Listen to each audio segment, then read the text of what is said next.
But what would the Baal Shem Tov say? What would the Rebbe say? I'm sure the Rebbe would say, of all the Seders that night in all of Manhattan, and maybe all of America, that Seder brought God to tears. Yes? Is there any question?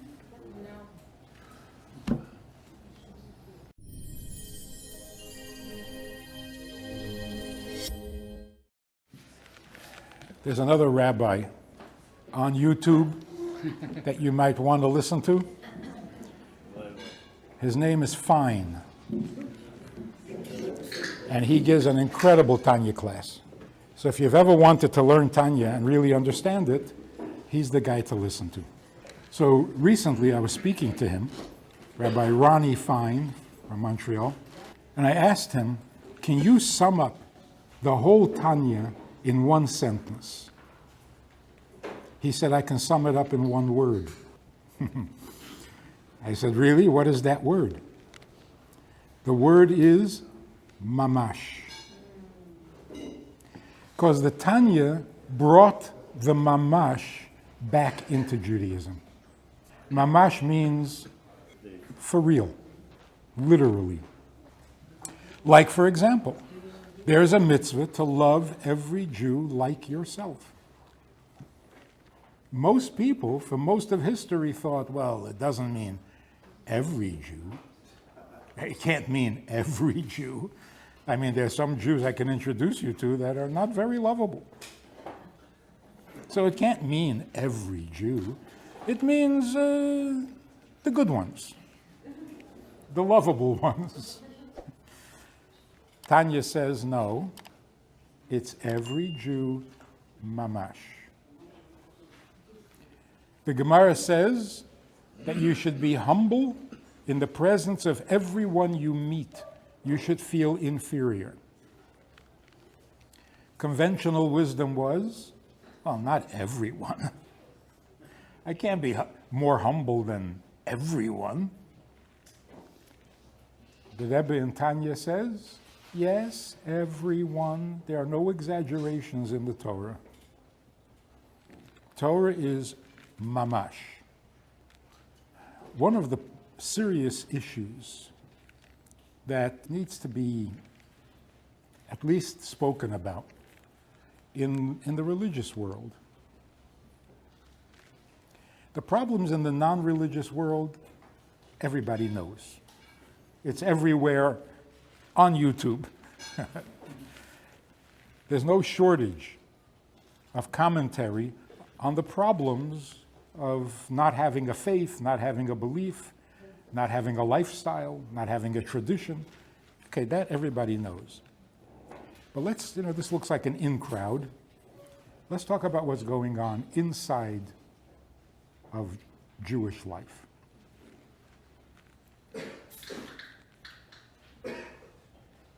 The truth is that Torah, every part of Torah, should be so irresistible, it should be so contagious that everyone should want. Many people do. When I do Zooms to speak to an open crowd, most of the people who listen are from Africa. Africans. They're very interested. Some of them barely speak English, but they listen every week and they ask and they want to know. You should be humble before every person. Mamash. There's one guy from New Guinea who comes on every week, doesn't say anything, but we see him there. He's there every week on the Zoom. Finally, one day, he said, it takes me 8 hours to get here where there is Wi-Fi, where there is internet. From the village in the jungle where I live, it's an 8-hour walk. He walks 8 hours. course, you can't walk without resting, so the trip takes him almost 11 hours. He comes, he listens, he walks back to share with the people in his tribe what he heard. So everybody else on the Zoom, we were so impressed. They immediately offered to buy him a bicycle. He said, the roads that I walk, you cannot go with a bicycle. So can you feel humble before every person? If you get to know him, there is something about every person that can humble you. But here's the issue that we need to clarify for the in-crowd. The way it came up was very interesting. I got a phone call. I don't know, it must have been 8, 9 years ago. I get a phone call. The guy says, "Hi, I don't want to give you my name. Don't ask me. I live in a small town in Oregon. I'm a retired psychiatrist. I was born Jewish. For the last 30 years, I've been practicing Christianity. But as I'm getting older, I feel a need to connect with my people. So what can I do here in this little town in Oregon where there are no Jews? What can I do to feel connected to my people, to the Jewish people?" So, of course, I said, get a pair of tefillin, and you'll put them on every morning. You'll feel connected to your people. He says, "Oh, I can't do that. Every time I try to do something Jewish, I've had a bad experience." This is starting to sound very strange. Don't want to give you my name. I'm living in a small town. Something's fishy here. So I didn't ask him what he meant. Every time you did something Jewish, you've had a bad experience? What, you ate a blintz and you choked on it? What does that mean? But I said to him instead, I said, look, nobody is Jewish because it's been a good experience. So welcome to the club. What kind of excuse is that? I said, if you do what God needs from a Jew, you feel like a Jew. If you do what God needs from non-Jews, you feel like a non-Jew. He says, God needs? I never heard that. Okay.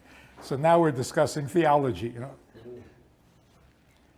So impatiently, I said, look, God is infinite? He says, yes.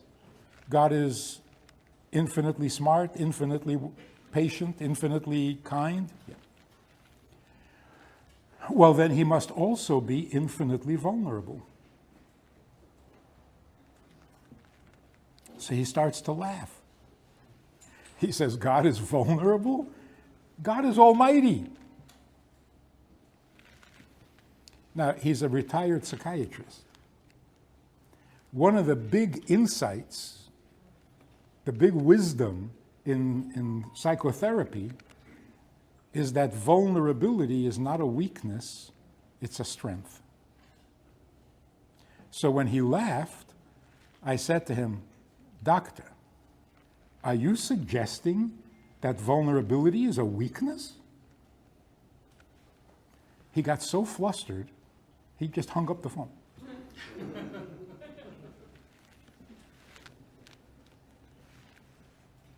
I get funny phone calls. Well, okay, so another one. A couple of days later, I get a phone call. Hi, I'm from Oregon. I don't want to tell you my name. Where do I get tefillin? So I figured I'll give him a hard time a little bit. So I said, why all of a sudden? He says, because I can't accept the message of Christianity. I said, after 30 years? He says, my profession doesn't allow me. I said, but you've been doing it for 30 years. What happened? He says, let me explain this to you.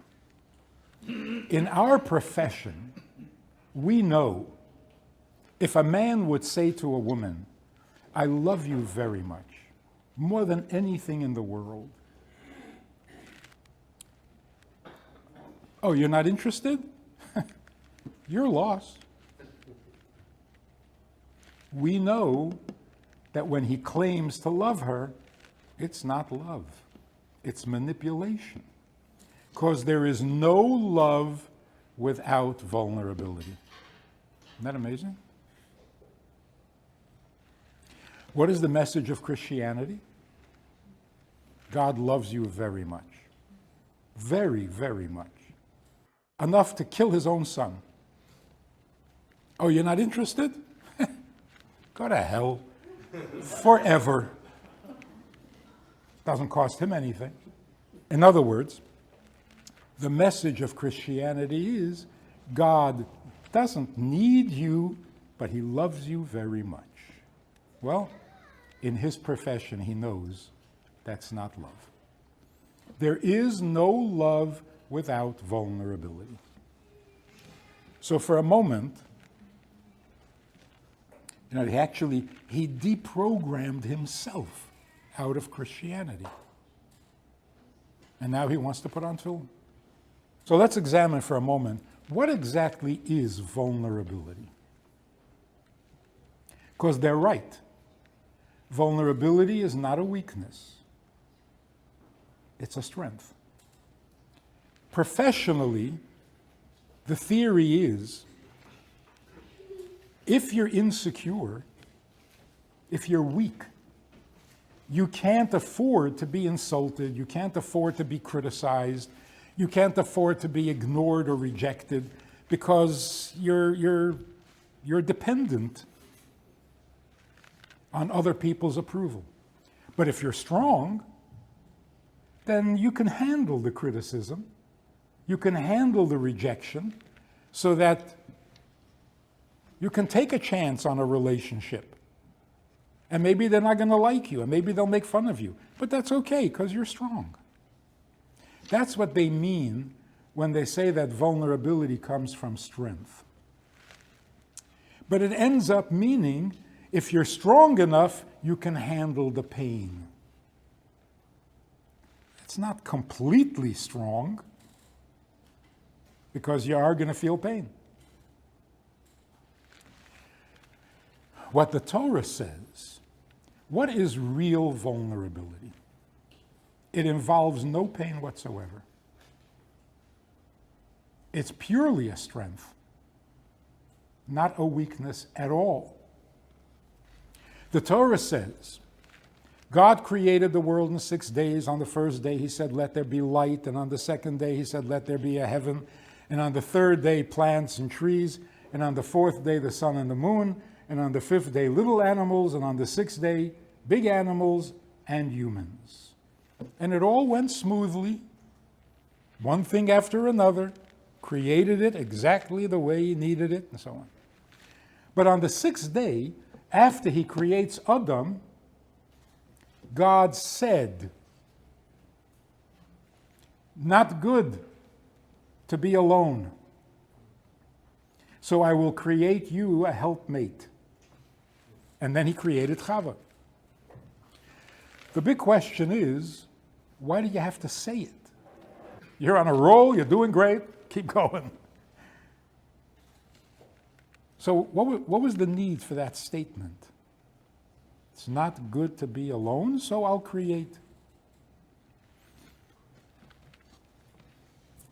Is it good to be alone?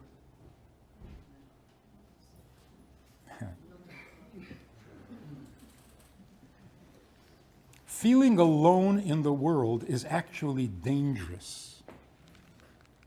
It weakens your immune system. People who feel alone are completely vulnerable in the very negative way to every disease going by, passing by, because their immune system crashes. So it's not good to be alone. Then why do you hear people all over the world saying, "Leave me alone. Just leave me alone"? So is it good to be alone or is it not good to be alone? Not good. If you read the words of the Torah carefully, and you keep in mind that every word is mamash, exactly what it means, what it says, most people will say being alone is difficult.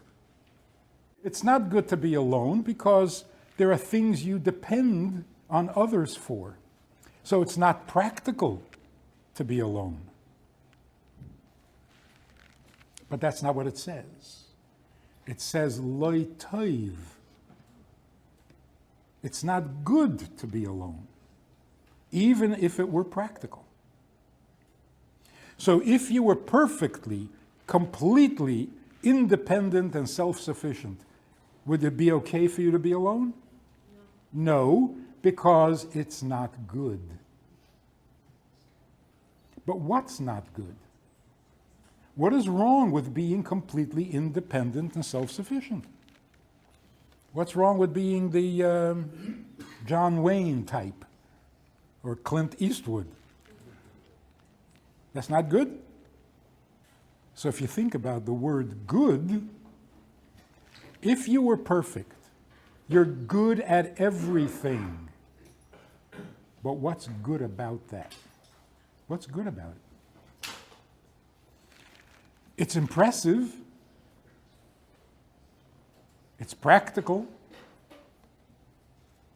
But what's good? Where's goodness? Where is goodness in perfection? There's none. So we misunderstood one of the most basic statements and teachings in the Torah. We're told God is infinite and God is perfect and God is eternal. He is all-knowing, He is all-capable. And we think, wow, how impressive. That is not the message. The Torah is not trying to impress you with how perfect God is. Because, so what?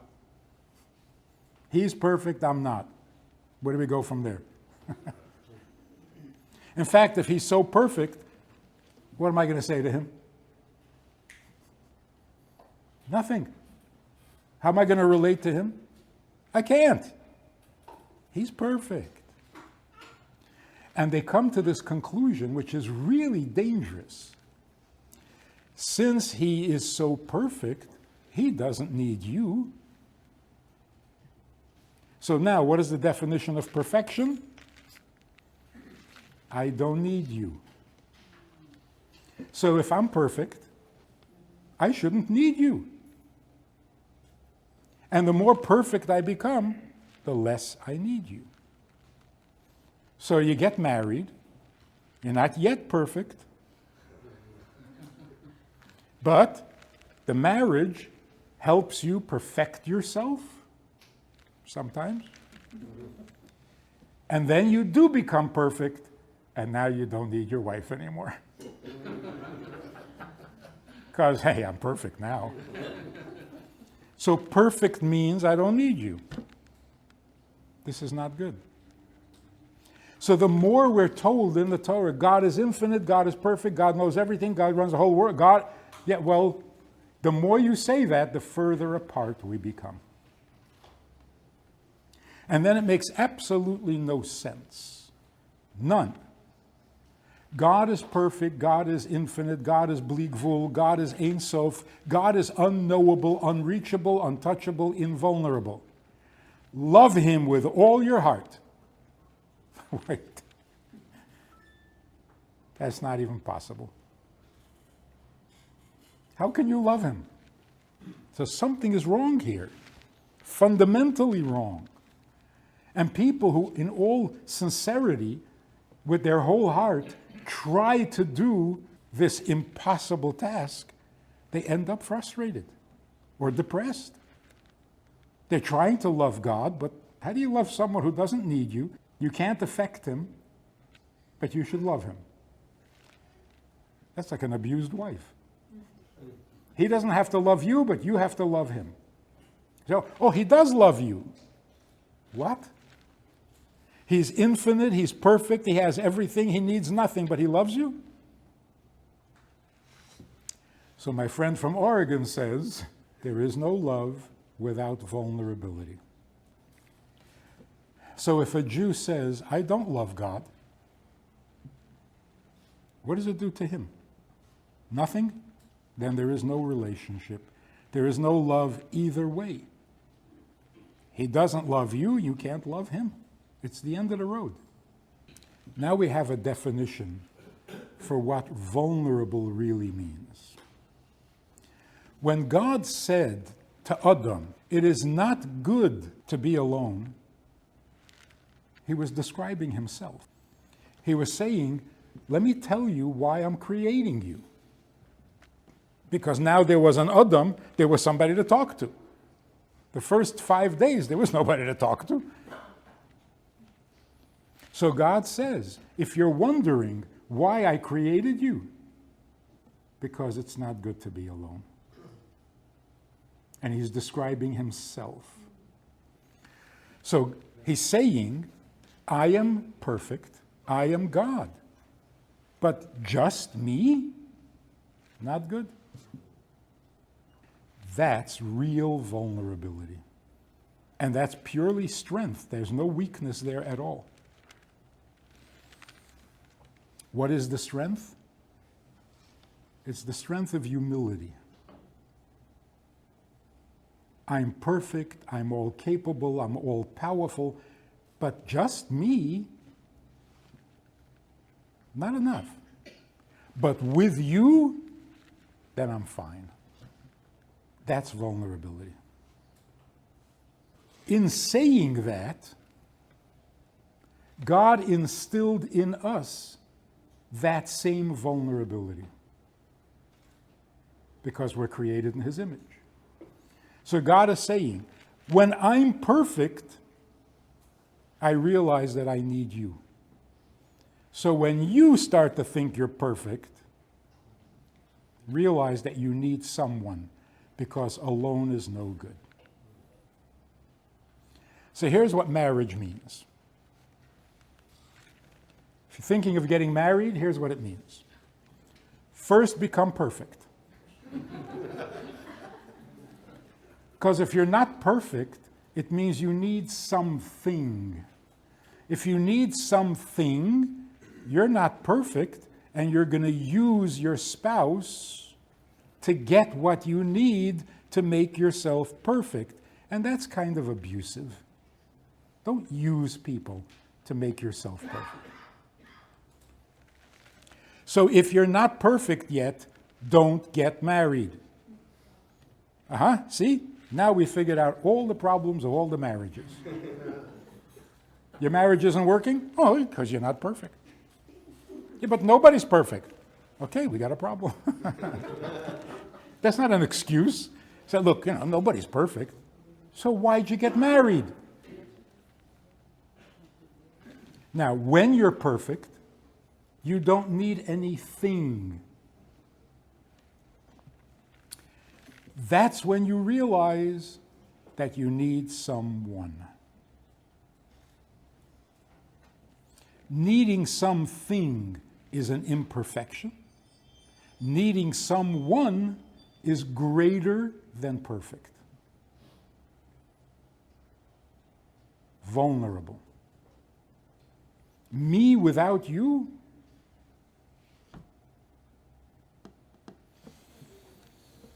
So, if a man says to a woman, please marry me, because I can't live without you, should she marry him? Or recommend therapy? Should she? You can't live without me? Get help. There's a comedian, I don't know what happened to her. She was very funny and she disappeared. I haven't heard from her in years. But she says, I don't trust men. Can't trust men. And I learned this the hard way from my boyfriend. He said if I ever left him, he would kill himself. So I left him. They never do what they promise. So if a man says, please marry me, I can't live without you, so, oh, that'll be interesting, let's see. But on the other hand, if a man says to a woman, please marry me, I can live without you. Huh? A healthy, honest man. Should she marry him? No. You can live without me? Gesundheit? Go for it. So, what's a good way to propose?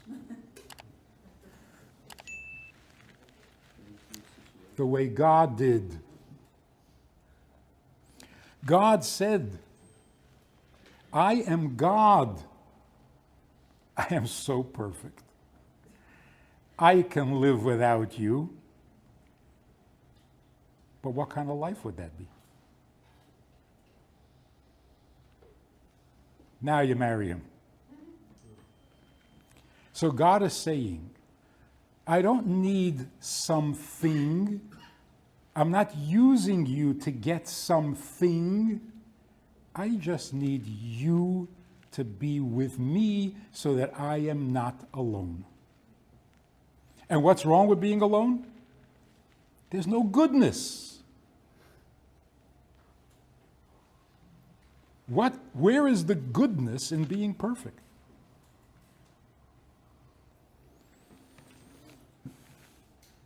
So in a marriage, you don't need anything from your husband. You don't need anything from your husband. And that's why you're not getting anything from your husband. You don't need love from your husband. Because if you do need love, go back to your mother. You don't marry for love. Because that's using someone. You marry a person, not a service, not a feature. Just to make it really clear. A man says to a woman, I love you for your money, and I want to marry you for your money. Some people think that's offensive. Is it? What is wrong with marrying for money? She has money, he loves money. Match made in heaven. What's wrong with it? So, very strangely, surprisingly, when I say this to a group of people, they all say the same thing. Hey, what's going to happen when the money runs out? Is that the problem? That's what's wrong with it? First of all, who says the money's going to run out? What's wrong with it is, if the man says, I want to marry you for your money, he's literally saying, well, almost literally, he is saying, can I just have the money? No, I have to marry you. All right, if that's what it takes, I'll marry you for the money. But in a perfect world, you would just give me the money without the strings attached. But it's not a perfect world, so I'll marry you. That is insulting, it's degrading, and it's abusive. Why is it any better if I say I want to marry you for love? What happens when the love runs out? And it'll run out before the money.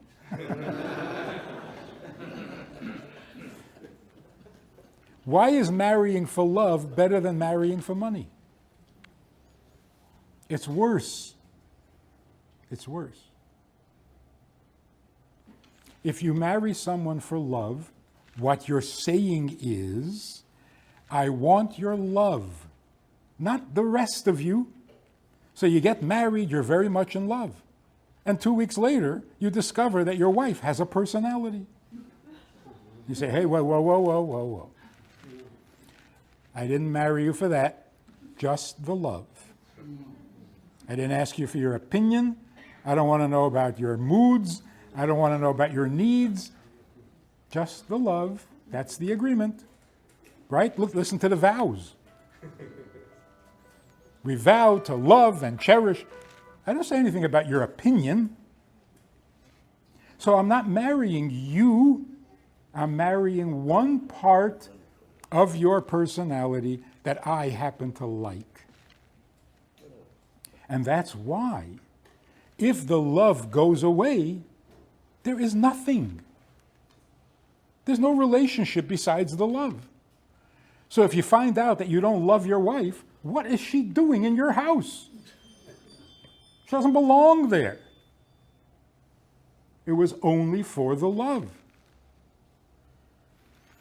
Our grandparents didn't do that.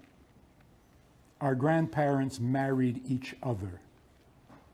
Not some part, not for money, not for love, not for tax write-off. They married each other. And that's why divorce was unheard of. What am I going to live without her? Well, do you like her? No. Who said anything about like? All they did is argue forever. They didn't agree on anything except each other. So you see how we have turned it around. They married each other and they disagreed about everything. We don't marry each other, we just want to agree on everything. So I want your money, I want your love, I want your looks, I want your yichus, I even like your mother. I just don't need you. That's why we are still alone even when we're married. And that's not supposed to happen. Now let's apply it to God. God says, I'm creating you because alone? No, I don't want to be alone. So what's the solution? The solution is there should be someone else with you. And what do you want from that person? Nothing.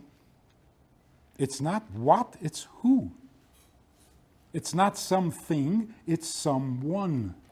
So if he needs someone, well, that's what makes him God, not imperfect. If he needed something from us, then he would be imperfect. You hear what I'm saying here? If he needed you to love him, he would be imperfect. He would be marrying you for love. That's not perfect. That's not even marriage. So what's with all the mitzvahs? If all you want is for me to be with you, what's with all the mitzvahs? Got to do this, got to do that, don't do this, don't do that. What is that?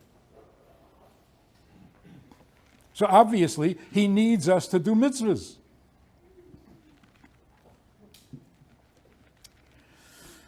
Did you ever hear a mother say to her children, "You don't love me?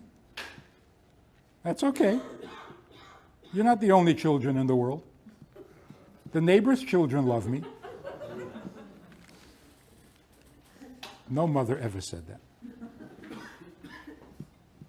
Maybe because any mother whose children don't love her, the neighbor's children probably also don't love her. But no mother ever said that for a very simple reason. A mother does not need love from her children unless she's really immature.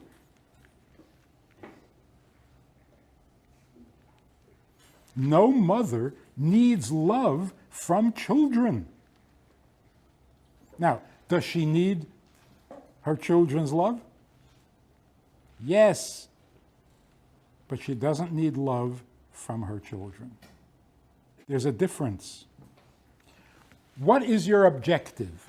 You want love, and nobody loves you? Maybe your children will love you and you'll finally get some love. No mother says that. Again, if you need love, you go back to your mother. But does every mother need her children's love? Of course. Why? Because it's her children. She doesn't need the love, she needs the child. But how do you have your child? If your child doesn't love you, you don't have your child. You've lost the relationship. So if it's my child, then yes, I want her love. If she wasn't my child, I wouldn't need her love. Because it's not about love, it's about the child. So somebody who is important to you, then every detail takes on an importance. Like the expression, if you harm a hair on her head. Why, really? You're really hung up on hair? No, her hair. Otherwise, no, I don't care about hair. This is what God is saying to us. I need you. V'atem tihiyu li. Be mine. That's all I'm asking. Now, how can you be mine? By ignoring me? Of course not. By doing the opposite of everything I do. If I'm here, you're going to go there. Well, then I don't have you. So what is the Torah all about? A description of himself. God gave us at Har Sinai a description of himself. I created the world in 6 days, and on the seventh day I rest. And rest with me, because I need you. During the week I am creating. Create with me. On Shabbos I rest. Rest with me. I hate pork. Hate it with me.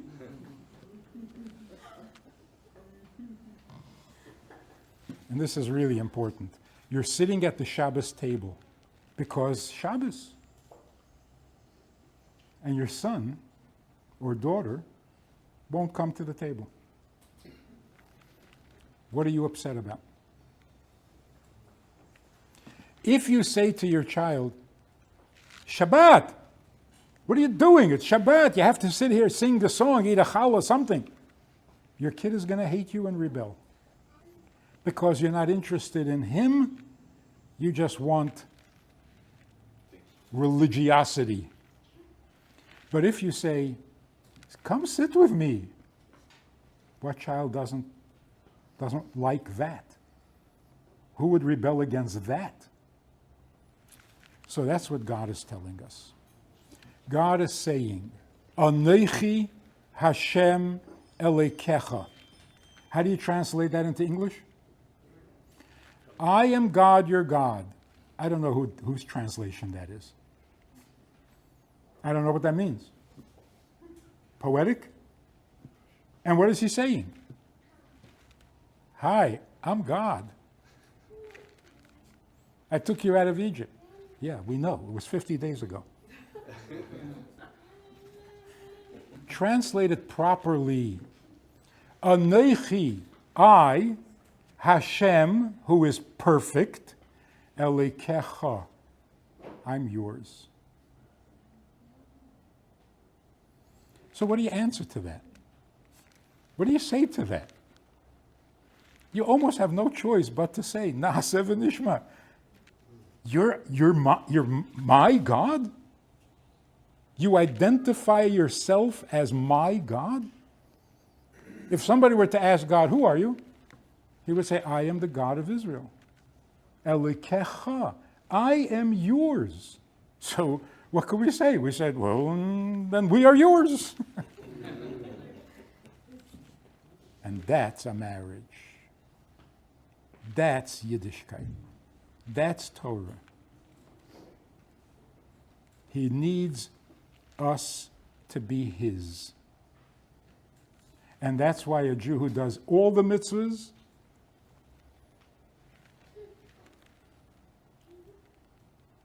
are his. Jews who do no mitzvahs are his. So if he needs you to be with him and you don't come to the table, he needs you less or maybe a little more because he misses you. I think if we presented Torah and Judaism in this fashion, there would be no one left in the world who wouldn't want to at least get a piece of the action. Non-Jews, people in New Guinea. So, does God need you? Yes. Oh, if he needs me, then he's not perfect. He is more than perfect. Perfect is not impressive. Vulnerable is impressive, because vulnerable means me without you, not enough, even if me is perfect. What do you think? Make sense? Now your marriage is going to be different? You can actually say to your wife, I don't like anything about you. And she'll say, I don't like anything about you also. That's why we're happily married. Because it's not about things.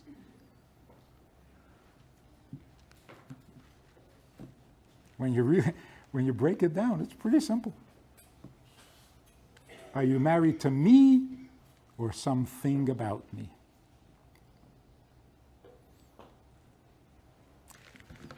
Questions? Comments? Complaints? About a round of applause. The questions and answers are usually better. Go ahead. What about attraction? You can't tell the person's a shaman from across the room, but there's certain qualities that are attractive. Is that a bad thing if you're saying that I can't be attracted or want you for a certain part of you or something? It seems to be antithetical to everything. How, Yes. It seems to go against everything we thought. But ask the question in practical, why do you date? If it doesn't matter and there's no thing you need, just marry her. You'll have her happily ever after. Like in the fairy tales. The guy becomes a hero, he kills the dragon, he gets to marry the princess. Whoa, have you seen the princess? Well, that's good enough? That's it. He marries the princess, happily ever after.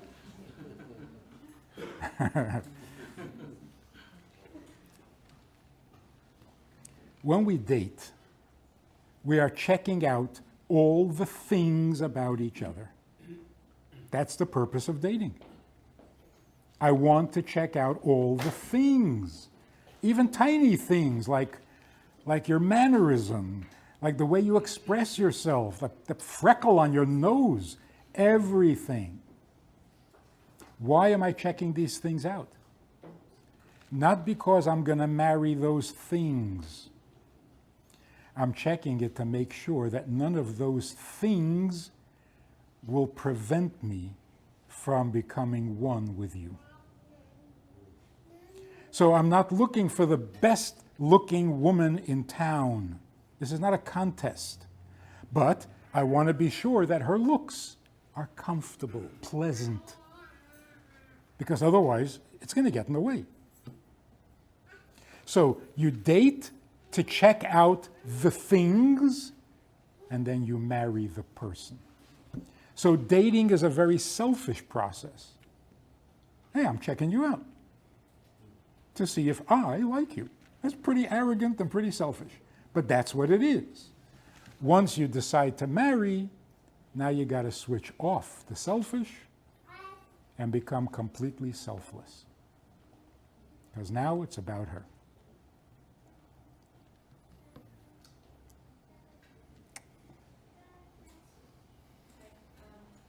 First and foremost, thank you. But I guess my question kind of ties into the previous question as to how do you differentiate or distinct that perhaps randomly, not so often changes, but Yeah. So you do need to be compatible, which means nothing about you irritates me. I went to the singles event. There were like 70 people there, pretty much half and half, men and women. It is such a bad idea. Within 10 minutes, the best looking and the most eligible guy was identified. And the best looking girl with the most eligible girl was identified. Everyone else was a loser. It is so nasty. So that these guys standing around and they're eating something and they look completely out of place. Why? Because the one girl who is desirable won't talk to him. So he's not going to degrade himself and talk to somebody else, second class. What do I get, the leftovers? So that's it. They all go away frustrated, except the two that are, the captain of the football team and the homecoming queen, whatever.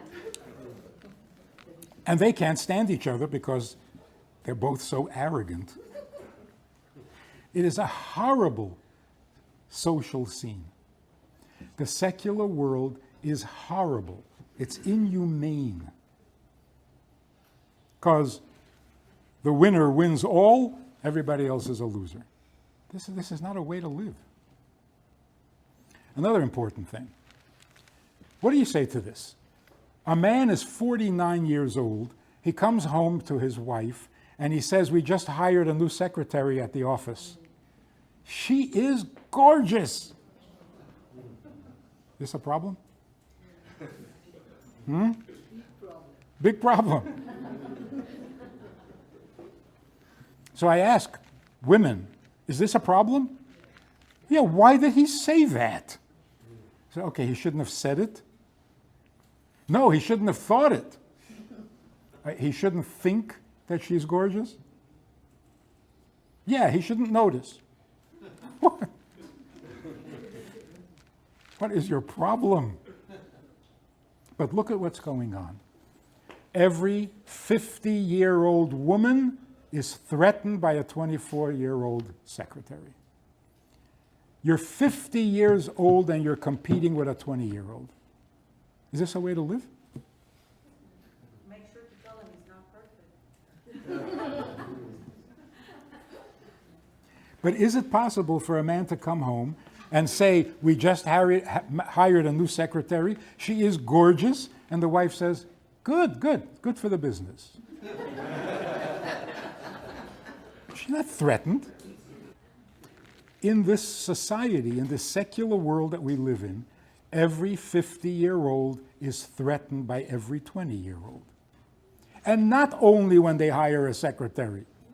Every time the husband leaves the house, she has to pop a few anti-anxiety pills because there are a lot of 20-year-olds out there, even the ones you don't hire. So how does she live? How can she live? It's so cruel.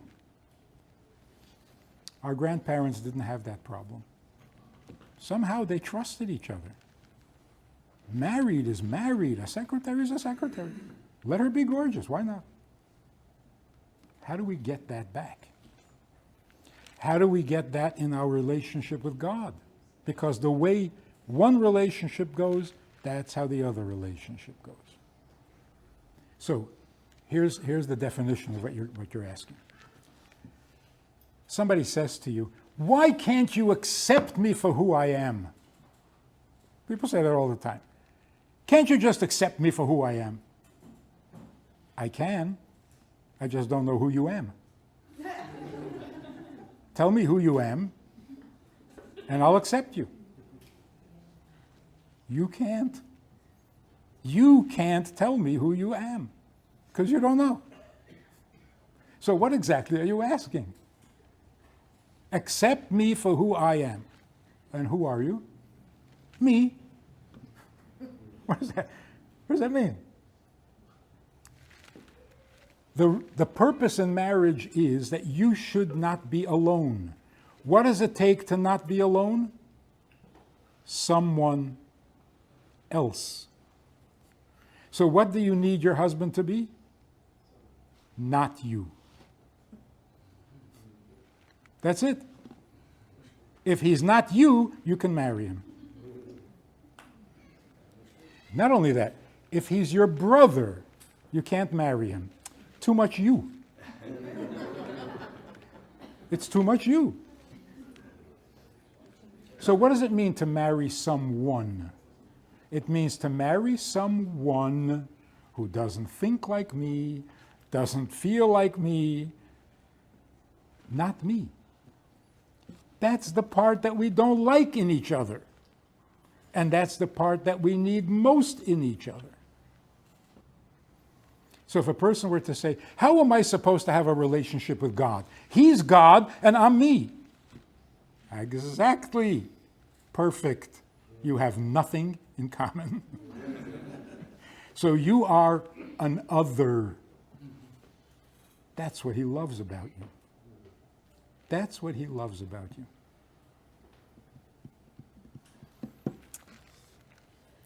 Let me end with this little story. I think it says it all. The first year of Corona, Pesach came, and everybody was taking the lockdown very seriously. I get a phone call from a guy after Yontif, Pesach, and he tells me a story like this. He's alone. His wife died. She wasn't Jewish. They never had children.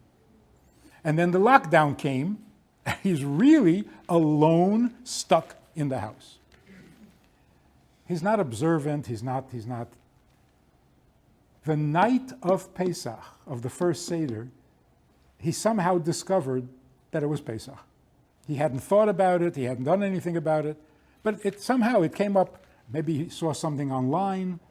He went into the pantry, and he found rice cakes.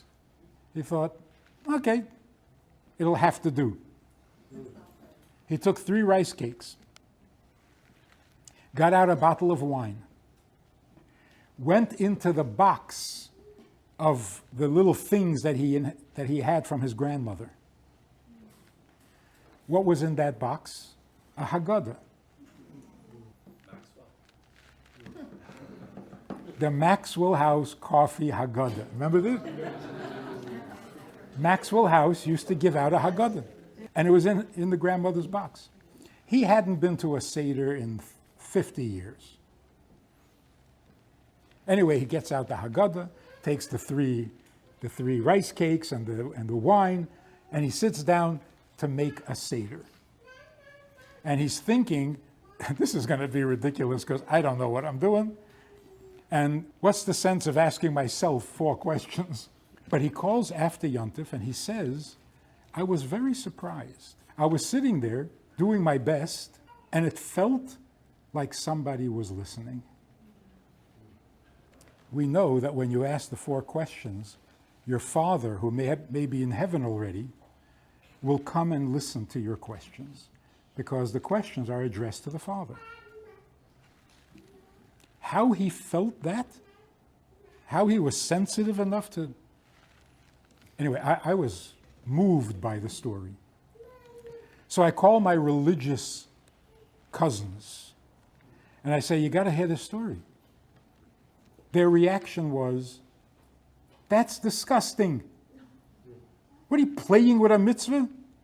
This is holy stuff. You don't play with it. He didn't fulfill any mitzvah. Eating rice cakes? He's not even a Sfardi. Rice cakes is not matzah. He didn't fulfill any mitzvah. And the wine, I bet you it wasn't even kosher wine. They were outraged. But then a while later, I told some of my non-religious friends, what do you think of this story? The guy, and they said, why did he bother? He's not religious. Why did he bother? Next year, if he remembers and buys a little matzah, okay, but come on. It was unnecessary. What'd you do that for? But what would the Baal Shem Tov say? What would the Rebbe say? I'm sure the Rebbe would say, of all the Seders that night in all of Manhattan, and maybe all of America, that Seder brought God to tears. Yes? Is there any question? That's vulnerable. And he gave us a little bit of that too. It's been a pleasure.